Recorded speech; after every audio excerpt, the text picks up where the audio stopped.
Selamat pagi anak-anak kelas 6. Bagaimana kabarnya hari ini? Semoga semua dalam keadaan sehat ya. Hari ini kita masuk ke tema 8. Ya, kita masih menggunakan video pembelajaran hari ini. Kita masuk ke subtema pertama pembelajaran 1 dengan 3 dengan judul perbedaan waktu dan pengaruhnya. Kita sama-sama simak materi pembelajaran hari ini ya.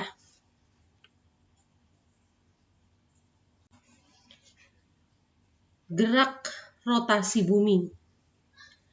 Dalam tata surya, bumi berputar mengelilingi matahari bersama-sama dengan planet-planet lain. Selain berputar mengelilingi matahari sebagai pusat tata surya, bumi juga berputar pada poros bumi. Berputarnya bumi pada porosnya disebut dengan rotasi bumi. Satu kali putaran bumi memerlukan waktu 23 jam 56 menit dan 4,69 detik atau 24 jam jika dibulatkan. Itu sekali putaran bumi.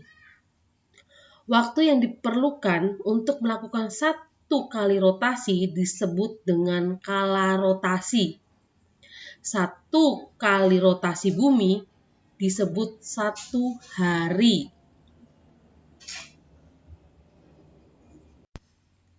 Kita lihat lagi di sini akibat dari rotasi bumi antara lain. Yang pertama akan terjadinya siang dan malam. Yang kedua terjadinya perubahan waktu. Yang ketiga bentuk planet bumi menjadi bulat dengan pepat di kedua kutubnya. Lalu yang keempat terjadinya pembelokan arah angin. Yang kelima terjadinya gerak semu harian matahari. Lalu yang keenam adanya penanggalan Masehi. Dan yang ketujuh adalah pembagian waktu di berbagai belahan dunia. Itu akibat dari rotasi bumi.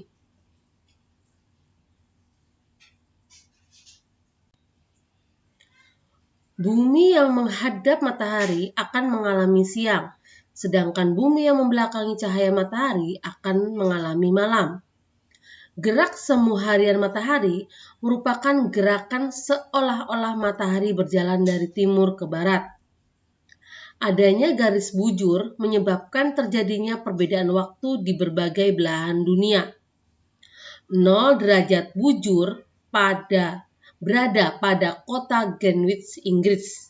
Ya, jadi 0 derajat bujur itu berada pada kota Greenwich, Inggris. Lalu di sini standar waktu di dunia dikenal dengan istilah Greenwich Mean Time atau GMT.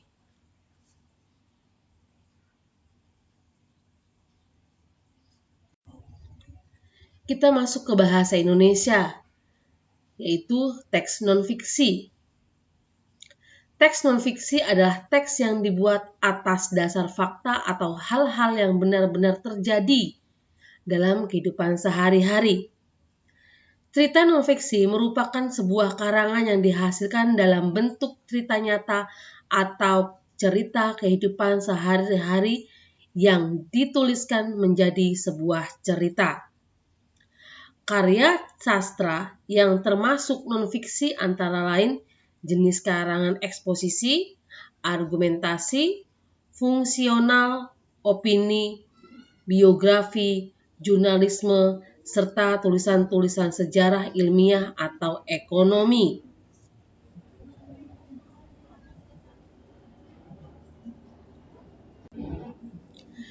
Teks non-fiksi membutuhkan adanya pengamatan dan data, sehingga isinya dapat dipertanggungjawabkan. Untuk mengetahui informasi dalam bacaan, kita harus membaca bacaan tersebut dengan seksama. Membaca memindai sering disebut juga dengan membaca scanning. Scanning merupakan teknik membaca sekilas dan cepat, tetapi teliti dengan maksud menemukan dan memperoleh informasi tertentu dari sebuah bacaan.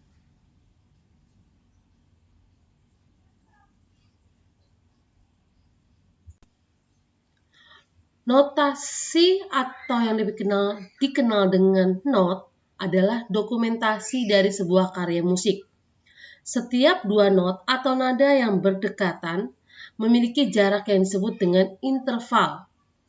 Interval nada diatonis dibagi menjadi dua, yaitu diatonis mayor, yaitu tangga nada diatonis yang susunan nadanya berjarak 1,1,5, 1,1,1,5. Sedangkan diatonis minor yaitu tangga nada diatonis yang susunan nada-nadanya berjarak 1,5, 1,1,5, 1,1.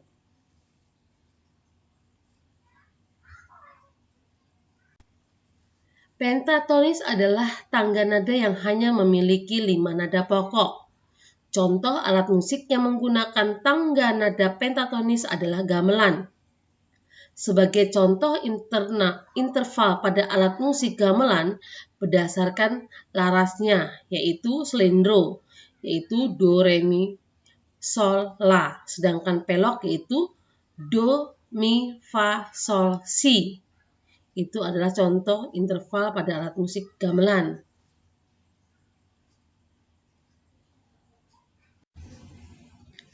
Kita masuk ke hak dan kewajiban warga negara.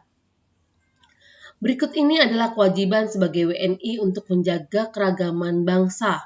Yang pertama yaitu menghormati perbedaan yang ada, baik perbedaan suku, ras, agama, dan golongan. Lalu yang kedua, memelihara hak dan kewajiban umat beragama. Yang ketiga, mengutamakan kepentingan negara di atas kepentingan pribadi atau golongan. Yang keempat, memegang teguh semangat dan semboyan Bhinneka Tunggal Ika dan merawat kemajemukan menjadi kekayaan bangsa. Lalu yang kedua, beberapa upaya yang dapat dilakukan warga negara untuk menjaga kelestarian lingkungan, yaitu yang pertama, menjalankan program penanaman 1000 pohon. Yang kedua, tidak membuang sampah dan limbah ke sungai atau laut.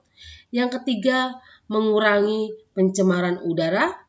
Yang keempat, tidak melakukan perburuan liar dan perusakan alam.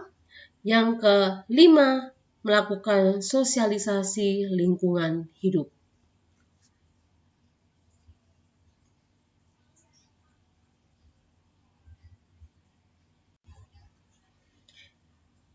Kita masuk ke ASEAN.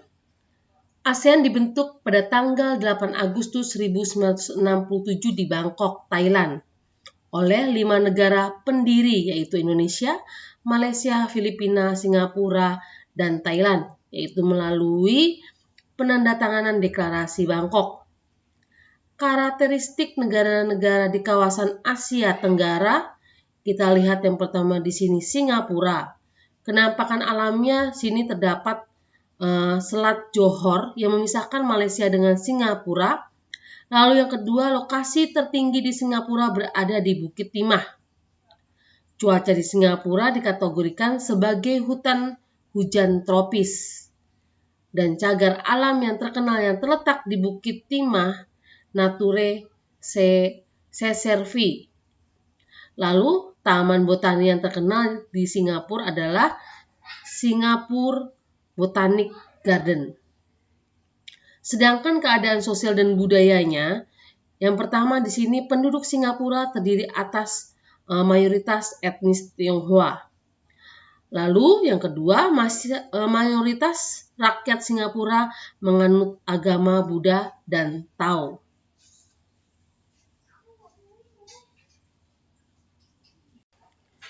Kegiatan ekonomi dari Singapura, yaitu di bidang ekspor, perindustrian, dan jasa, merupakan hal yang sangat penting dalam perekonomian Singapura. Singapura juga merupakan negara yang paling maju perekonomiannya di Asia Tenggara.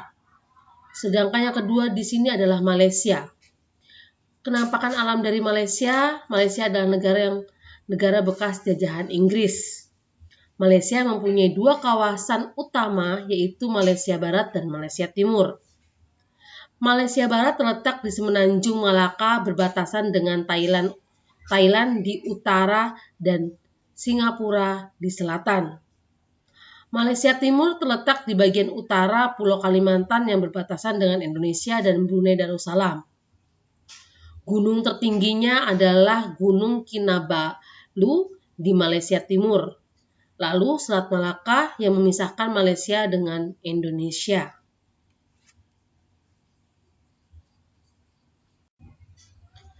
Keadaan sosial dan budayanya, sebagian besar penduduknya merupakan etnis Melayu.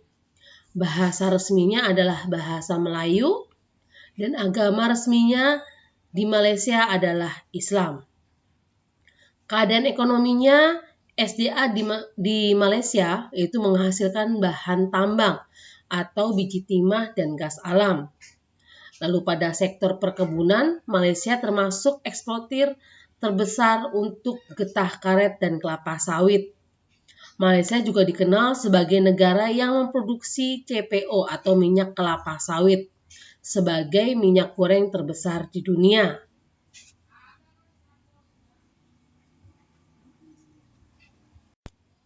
Yang ketiga, Thailand.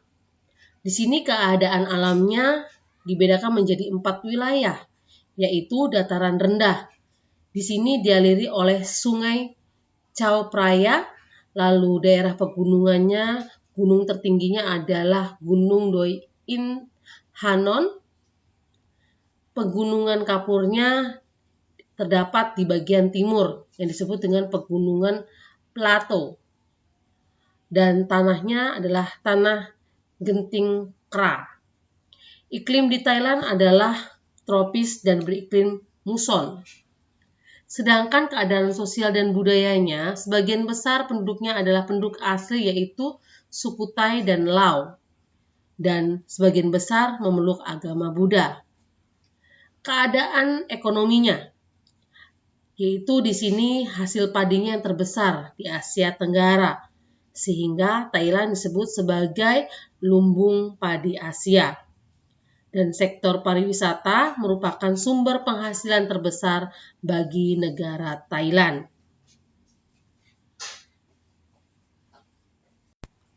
Yang keempat, Filipina. Keadaan alamnya, di sini pulau-pulau yang terbesar di Filipina yaitu ada Pulau Mindanao dan Luzon. Di Pulau Mindanao, gunung tertingginya adalah Gunung Apo. Sedangkan di Pulau Luzon, gunung tertingginya adalah Gunung Mayon. Keadaan sosial dan budayanya, di sini penduduk asli Filipina adalah suku Aeta. Bahasa resminya adalah bahasa Tagalog dan sebagian besar penduduknya menganut agama Katolik. Negara Filipina pernah dijajah oleh bangsa Spanyol, Amerika, dan Jepang. Istana Kepresidenan Filipina bernama Malacanang yang terletak di Manila dan kota pelabuhan terbesar di Pulau Luzon bernama Cavite. Lalu keadaan ekonominya, sektor-sektor ekonomi Filipina antara lain sektor pertanian, industri, dan pertambangan.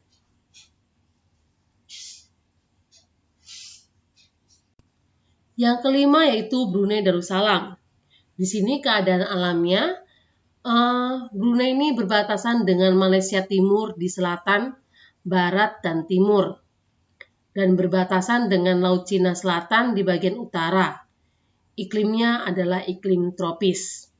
Keadaan sosial dan budayanya, sebagian besar penduduknya adalah orang Melayu. Bahasa resminya adalah bahasa Melayu. Islam adalah agama resmi Brunei Darussalam dan Sultan merupakan kepala agamanya. Budayanya hampir sama dengan budaya Melayu, yaitu mendapat pengaruh kuat dari Islam dan Hindu. Keadaan ekonominya bertumpu pada sektor minyak bumi dan gas, lalu pendapatan terbesar berasal dari minyak bumi. Dan pendapatan per kapita Brunei Darussalam tertinggi di Asia, di antara negara ASEAN.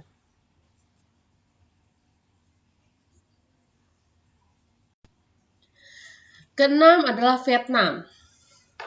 Kenampakan alamnya di sini sebelah utara berbatasan dengan Republik Rakyat Tiongkok. Sebelah barat lautnya berbatasan dengan Laos, sebelah barat daya berbatasan dengan Kamboja, sebelah timur berbatasan dengan Laut Cina Selatan. Di bagian utara terdapat Gunung Tesinho dan di bagian selatan terdapat Gunung Chuyangsin. Keadaan sosial dan budayanya, Vietnam satu-satunya negara di Asia Tenggara yang masih menganut paham komunis. Kelompok etnis terbesar adalah Viet atau Kim. Kebudayaan Vietnam berpegang teguh pada Konfusianisme yang menekankan pada tugas-tugas yang bersifat kekeluargaan. Sedangkan keadaan ekonominya, sebagian besar mata pencarian penduduknya adalah bertani, yang hasil utamanya adalah padi.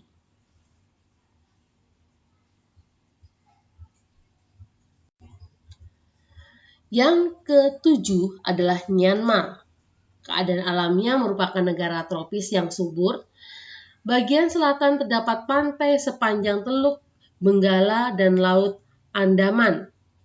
Sungai yang paling besar adalah Sungai Irrawaddy. Wilayah bagian selatan beriklim tropis, sedangkan di sebelah utara beriklim subtropis. Keadaan sosial dan budayanya, sebagian besar penduduknya adalah keturunan Tibet-Birma. Bentuk negaranya adalah republik dengan kepala negara dan kepala pemerintahannya adalah presiden. Sedangkan keadaan ekonominya, perkembangan ekonominya agak terlambat dibandingkan dengan negara-negara lain di kawasan Asia Tenggara. Beberapa produk pertanian yang dihasilkan hanya memenuhi kebutuhan dalam negeri, yaitu seperti padi, kayu jati, jagung, dan kapas.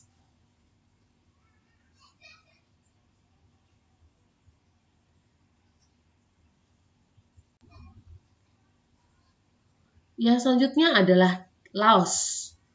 Sini keadaan alamnya, gunung tertingginya adalah Gunung Phaobia.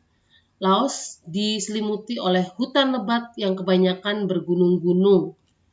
Lalu mengalirlah di sini Sungai Mekong. Iklimnya tropis dan dipengaruhi oleh angin musim. Keadaan sosial dan budayanya, penduduk Laos banyak menganut agama Buddha, Theravada. Sedangkan keadaan ekonominya, hasil produksi pertaniannya berupa getah, damar, dan padi. Hasil tambangnya berupa tembaga dan perak.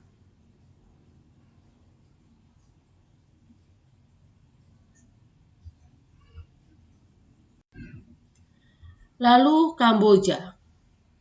Di sini keadaan alamnya, Kamboja itu terletak di antara semenanjung Indochina. Di sini dialiri Sungai Mekong yang menyebabkan tanahnya menjadi subur. Salah satu pegunungan terbesarnya adalah Pegunungan Cardamom. Lalu Kamboja beriklim tropis. Keadaan sosial dan budayanya, di sini sistem pemerintahannya adalah kerajaan yang dipimpin oleh seorang raja. Kepala pemerintahnya adalah Perdana Menteri, bahasa resminya adalah Khmer, agama yang banyak dianut adalah Buddha. Lalu di sini juga terdapat kuil Angkor Wat sebagai peninggalan sejarah. Sedangkan keadaan ekonominya, kondisi ekonomi negaranya belum cukup stabil. Beberapa hasil pertaniannya yaitu berupa padi, jagung, dan karet.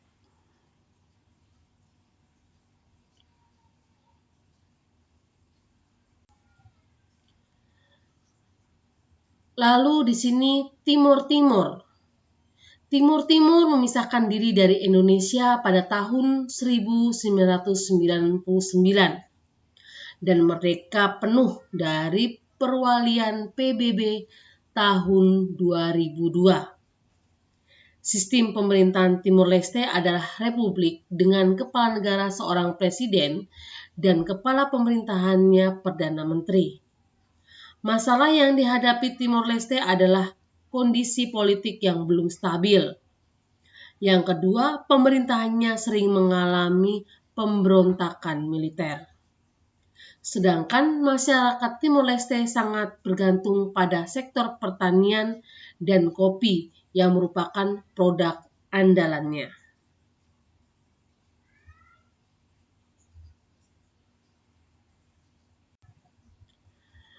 Terima kasih kalian sudah mengikuti pembelajaran hari ini. Tetap semangat dalam mempelajari pelajaran yang diberikan. Kalian baca-baca kembali buku, LKS, dan materi yang sudah memberikan. Kalian catat, kalian pelajari karena materi yang diberikan sangat banyak. Jadi kalian di sini harus lebih banyak lagi dalam membaca dan memahami materi yang diberikan. Jika ada materi yang kurang dimengerti dan dipahami, kalian bisa menanyakan kepada guru-guru yang mengajar kalian. Di sini kalian harus tetap semangat, selalu jaga kesehatan. Terima kasih. Sampai jumpa kembali dengan Mem Dani di hari berikutnya. Dadah.